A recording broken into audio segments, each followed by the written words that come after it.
Bafethu, kulo mhlaba esiphila kuwona ayikho into ebaluleke njengobuntu. Kulo mhlaba esiphila kuwona ayikho into ebaluleke njengeqiniso. Iqiniso lilodwa liyamkhulula umuntu. Ubuntu bubodwa buyakwenza ukuthi uphile. Isikhashana impela nje ukuthi ukuphila. Ayikho abantu ngiyacela ukuba konke yayishiwo kuthiwe isiguli nesifo esiphethe isiguli kumele kube imfihlo yesiguli nodokotela. Ishiwo lona iliyonto. Ishiwo lo ngoba usukungazi ukuthi ubani osizakalayo uma kuthiwa uyagula. Udokotela kufuna kufihle ukugula. Uma sekufika abantu ke kunezinyanga, izinyanga kumele zisifihle isigulo nenkinga zomuntu. Ukuze abantu abakujabulelayo ukuthi wena usenkingeni bangayitholi assurance. Ukuze abantu abakujabulelayo ukugula kwakho bangayitholi assurance. Ukuze labantu abathi bayahlola ngoba sebezwile ukuthi umuntu uyagula, ukuze bangayitholi assurance. Uyabona yenzeka imistake lapha. Odabeni oluthinta uZanele Mbokazi. Kwangafanele ukuba ngampela kodwa phela uyabona mawuphatheke kabi ufuna isupport abantu cathi bonke bazokusupporta ngokweqiniso. Uzosho wena honest ngoba uthi wenzela abalaleli nabalandeli ukuthi baqonde ukuthi isimo sibucayi ukuze kutholakala imithandazo kanti khona nosomathuba. Bafetha akekho umuntu ongazi ukuthi i-cancer iyingozi engakanani uma ngabe sekustage esithile. Kodwa ngeke umuntu obanjwe i-cancer esekustage esiphezulu uye kuyena uthi hayi wena usuzofaka imali. Ngoba even odokotela kuqala babekwazi ukusho ukuthi uzophila insuku ezingaka. Umthetho udokotela wayilwa leyonto ukuthi no, lonto igcina imnika ingcindezi umuntu igcine ilekelela ukuthi ashone uma esazi vele ukuthi istage akusona sekhaya sizombulala. So uyabona ukuthi kugcine kupuntshuka ukuthi uZanele Mbokazi uguliswa i-cancer and istage sakhe siphezulu. Kwakumele lapha wonke umuntu aduduze leyanto okwathi bengabe uSigujane yizwa ukuthi istage esiphezulu wagijima wathi uyayihlola. Iyodwa leyanto iyayieda ingcindezi kuZanele Mbokazi. Waze washo evuka wathi hey khona inyanga ebisengihlinzele elini ngisesibhedlela ngoba isizwile ukuthi ngibanjwe i-cancer ekustage esibucayi.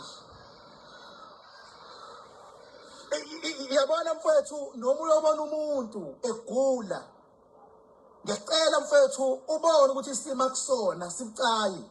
Ngiyacela enza ubuntu, letha amazwi empilo. Ungathi uthi unaye umuntu egula bese uyaphuma bese uthi hayi useyahamba emhlabeni. Ngisho mfethu leyonto ngoba lezi ndaba ziyapuntshuka, izopuntshuka ifike kuyena ukuthi hayi thiwe wena usuyahamba emhlabeni. Bese leyonto izohlangana nalesifo esimgulisayo. Mangathiwa ke ngokwami bafethu ningayimemezeli igulo zabantu ukuthi baphethwe yini public because khona osomathuba abacapitalize ngaliyonto. Wakwamzwaphi uNkulunkulu othi vula ukhozi. Mhlawumbe ngiyichaze lento yasekhosini. Bafethu ngiyama. Ayikho inkinga esokhosini FM.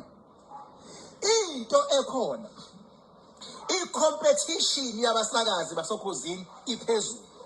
Kanti umuntu unezinkinga zakhe ey'suke zimshaya ngaphandle komsebenzi noma kubo noma le qhamuka khona noma empilweni yakhe. Uma efika i-competition tight la bese lezi iy'nkinga nazo zisizakala because kune-competition, kodwa hhayi ukuthi ophozini khona umuntu othatha. Ngisho ungalandela wonke umuntu oke wadlula esemsakazweni, uma usulandela uyathola ukuthi ube ney'nkinga nendoda yakhe, ube ney'nkinga nefamily yakhe, ube ney'nkinga nabantu bakubo, ube ney'nkinga financially, ube ney'nkinga efunwa abantu, ube ney'nkinga kunje.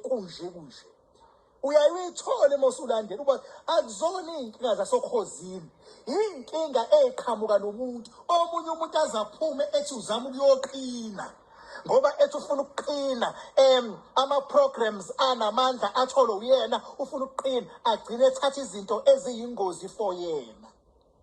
Abanye abantu bakuma-toxic relationship, wena umbona lapha kanti umuntu uhamba nomthwalo wasekhaya lakhe uza nawe emsebenzini. Bese lo mthwalo sewuyiveza ngoba phela uphambi kwabantu sekuthiwa Ukhozi FM. Nibonile ngishabaculi bafowethu, ngishabaculi bathwala imithwalo emikhulu yey'nkinga zakhona.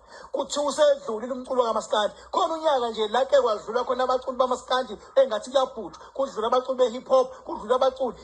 Uzothi yini la? Uzothi industry enenkinga? Akuyona i-industry bafethu, umuntu onenkinga.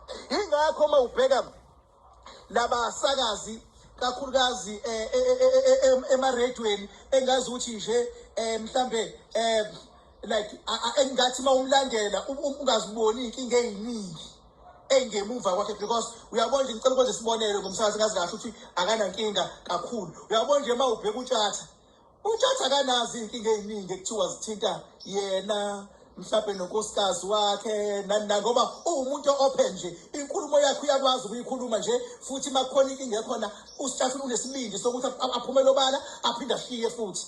Uyabona, aphinde ashiye futhi. So abantu abafana noTshatha abakwazi ukukhuluma bayikhiphe into noma kuthiwa iyihlazwana, asithathe isinqumo sokuthi ngiyaphuma la, akayivaleli into ngaphakathi. Ingakho babone ngathi baphila kangaka. Abaphili ngamithi oTshatha bafowethu.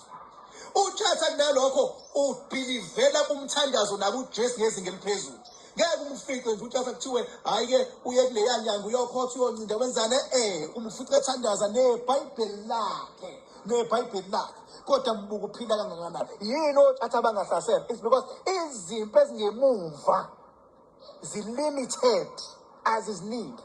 Zibuze mfethu nawe lapha emsebenzini wakho la ukhona ukuthi izimpi oy'shiya kwakhe endlini zingakanani. Ma umuntu wesifazane mfethu, zibuze ukuthi ugcine nini nje ukuya enkonzweni yekamelo nendoda yakho. Ma uyindoda, zibuze ukuthi ugcine nini ukuya enkonzweni yekamelo nomkakho. Uma sekuphele 1 month anihlangani ngenkonzo yekamelo, ikhona noma ningayibambatha phambi kwabantu, but izonishaya one day because you are no longer making love, you are only making hatred lekhaya.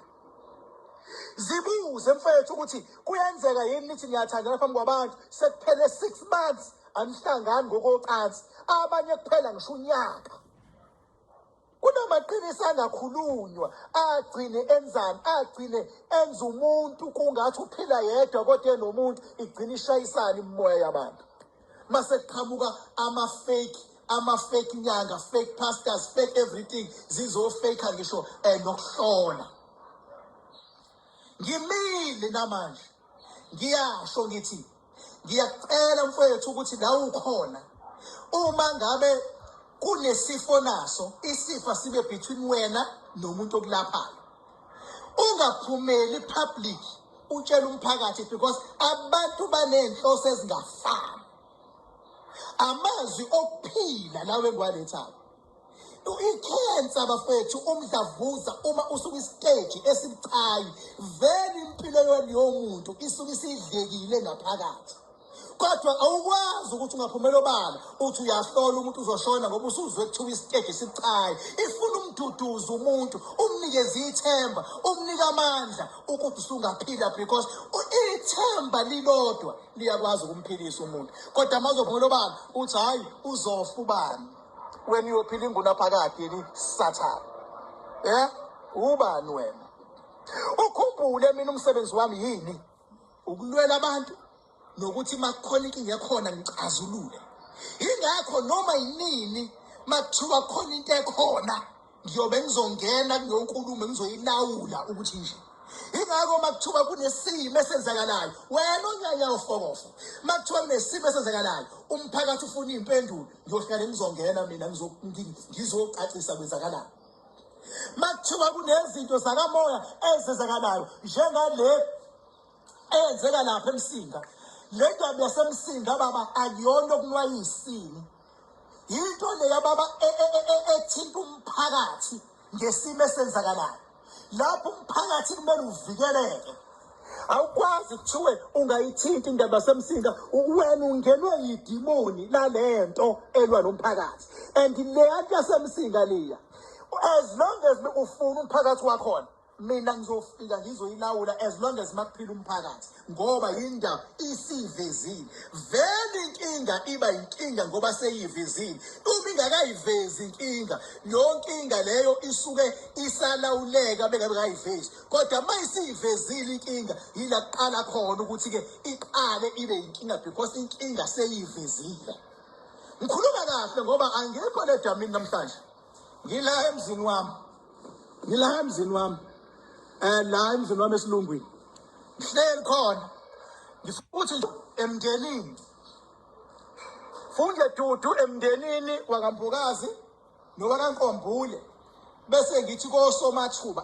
Osomathuba amathuba bawathola ayo.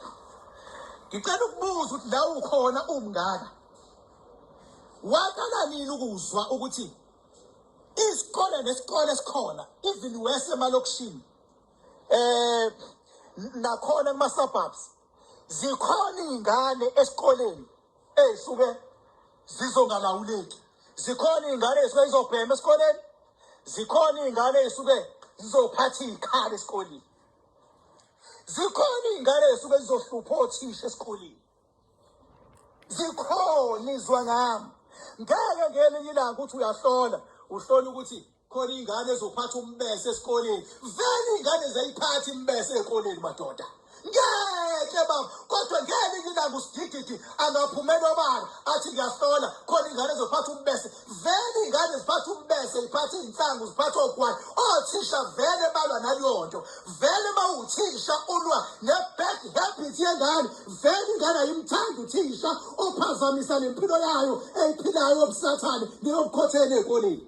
Kodwa lingaqhamuki ihlathi lika-17 lithi lihlola ukuthi ngelinye ilanga khona ingane ezophatha umbese, khona ingane ezoxabana nothisha. Vele ingane bosi ziyaxabana nothisha. Manje koze kube yiningi abantu bekhohliswa benziwa iy'lima.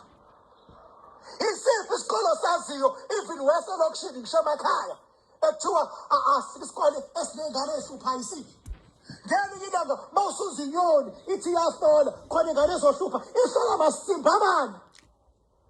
Tshela mina ukhingibhaka xa yakufakela. Ingakho nje bafethu ngithi musani ukudlala abantu abayitsheki bayazi abanye sebephuphile bazama ukuvuka ngamanga izinsha. Uyabona masekuthiwa indlala, sekuthiwa udlela umuzi, sekuthiwa udlela umuzi, wadlela umfazi, wadlela imoto, wadlela yonke into baba, nengqondo iyahamba. Uma udlela umuzi, udlela imoto, udlela umfazi, nengqondo iyahamba. Engathi kungadliwa kodwa. Manje labantu abadlela yonke into, umqondo uvele ubhayize, azokhuluma izinto abazi kahle. Ningixolele bafethu ukuthi nje izinto funa zingene endleleni. Uma singazifaka endleleni akekho ozozifaka, ngoba umsebenzi wethu uthi ukufaka izinto endleleni. Umsebenzi wami ukuthi makuthiwa khona into enenkinga ayibe sixazulule. Makuthiwa khona umuntu ofika kumina enenkinga angithi sixazulule. Ngeke ngithe umuntu uzeleni unenkinga bekumele sengenankinga yini.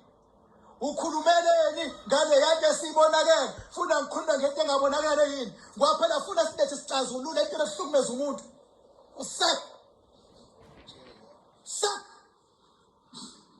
Kwimanje siyakhala ngenxa ye-cancer ebesuka isiteji esingavumelekile ethatha ubaba wesizwe weza usathane wasizakala wazothi khona umuntu ozoshona ngoba senza ukuthi ikhethe kwisiteji samkhuza sathi akushiwo kanjani musu uyikhuluma ngoba umuntu okaNkulunkulu uNkulunkulu unecebo ngomuntu unecebo uNkulunkulu ngomuntu lapho ikhona inja ihleli igade ukuthi nangu kuthiwa unekhethe isengiyasona baba